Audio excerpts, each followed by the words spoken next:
বাইরে ঝমঝম বৃষ্টি পড়ছে। ফ্রিজ খুলে দেখলাম কোনো তরকারি সবজি ছিল না। তো বাড়িতেই ছিল কাঁঠাল বীজ। তো কাঁঠাল বীজ দিয়ে সুন্দর একটা রেসিপি বানিয়ে নিলাম। কিভাবে বানালাম অবশ্যই তোমাদের সঙ্গে শেয়ার করছি। আর কেমন দেখতে, কালারটাও কিন্তু দারুণ হয়েছে, পুরো মাংসের মতন। চলো কিভাবে বানালাম তারই তোমার সঙ্গে ভিডিও শেয়ার করলাম। প্রথমে কাঁঠাল বীজগুলোকে ভালো করে ধুয়ে নিয়েছি। তারপরে প্রেসারে নুন আর হলুদ দিয়ে খুব সুন্দর করে সেদ্ধ করে নিলাম, প্রত্যেকটা যেন খুব সুন্দরভাবে সেদ্ধ হয়ে যায়। এরপরে কিছু মশলা দেব। পেঁয়াজ কুচি করে রেখেছি, কিছু ডুমো করে পেঁয়াজ, আদা কুচি, রসুন কুচি, আর ছিল নারকেল, আর কিছু গরম মশলা। এটা সব ফোড়ন দেব। আর মিক্সার গ্রাইন্ডারে আমি এবারে একটা মশলার পেস্ট বানিয়ে নেব। সেটা হচ্ছে একটু টমেটো, একটু পেঁয়াজ, যা ছিল সেটা হচ্ছে নারকেল কুড়ো, আদা কুচি, রসুন কুচি সব দিয়ে খুব সুন্দরভাবে মিহি পেস্ট বানিয়ে নেব। এখানেও কিছু গরম মশলা দেব, একটা শুকনো লঙ্কা আর তেজপাতা।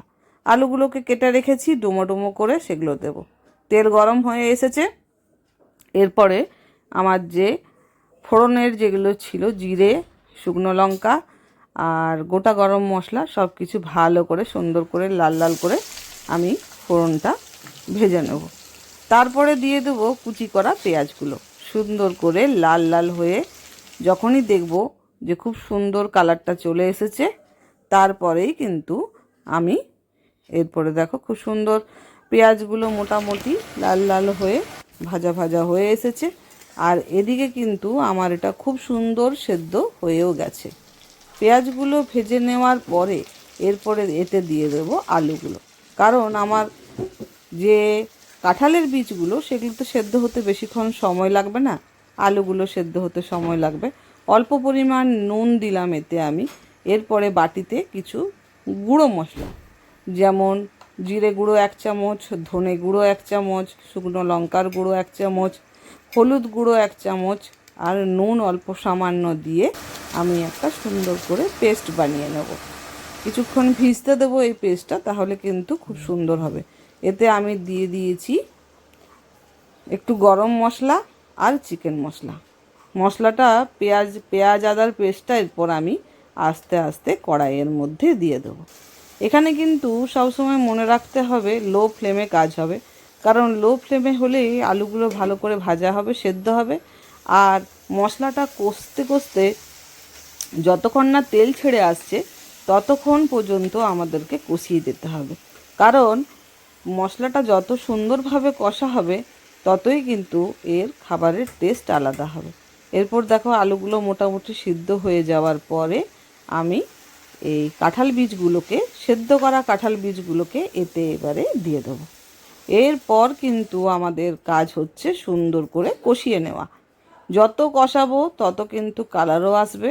আর অল্প সামান্য চিনি আমি অ্যাড করেছি, কারণ কাঁঠাল বীজের একটুকু মানে কষা ভাবটা থাকে, সেই কষা ভাবকে কাটানোর জন্য আমি অল্প সামান্য চিনি, নুনটা একটু কম লাগছিল, নুন আমি এতে এবারে অ্যাড করে দিলাম।